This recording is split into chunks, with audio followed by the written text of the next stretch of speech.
17e billet au flux contrôlé.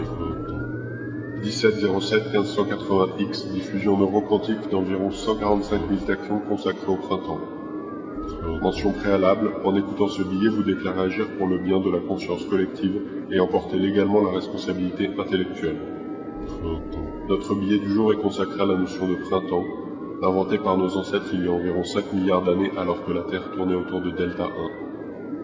Pour bien comprendre ce concept central de l'histoire de l'humanité, il est nécessaire de s'affranchir de la sacro-sainte unicité spatio-temporelle qui gouverne notre système de pensée actuel. Le concept de printemps est apparu au milieu de l'ère quaternaire. En ce temps primordial, l'être humain, alors éparpillé en particules vitales, n'a pas encore l'impérieuse nécessité de quitter le cocon terrestre. En outre, l'embryon de science, proposant une vision maladroite de la réalité conçue en termes de temps et d'échelle, constitue une approche élitiste et souvent méprisée de la réalité.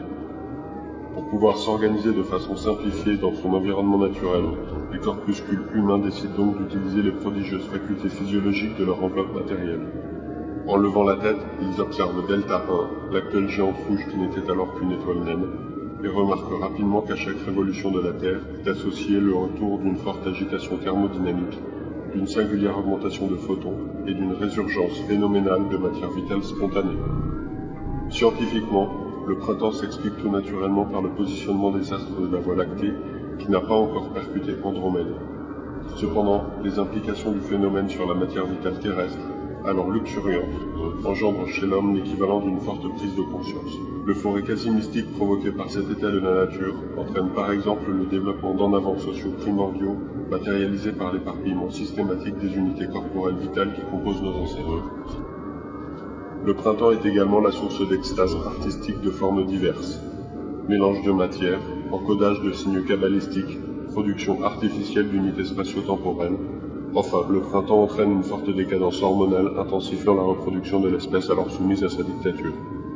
Dans notre spatio-société actuelle, les effets du printemps pourraient ainsi être comparés à l'énergisation en flux Boer qui régénère par cycle notre dépendance psycho-affective à la matière. À ceci près que cet afflux légal de matière neuve n'est plus disséminé sous forme parcellaire et que la captation physiologique ressentie est proche de zéro. À noter qu'une étude est actuellement lancée pour synthétiser et recréer artificiellement les effets primordiaux de ces printemps qui rythmaient la vie de nos ancêtres. Cependant, le choc affectif est tel que le projet peine à être présenté. Notre prochain billet soumis au principe de volonté générale sera consacré à la saison froide. D'ici là, comme le dit l'adage populaire, prenez plaisir à responsabiliser les neurones qui vous ont été légués.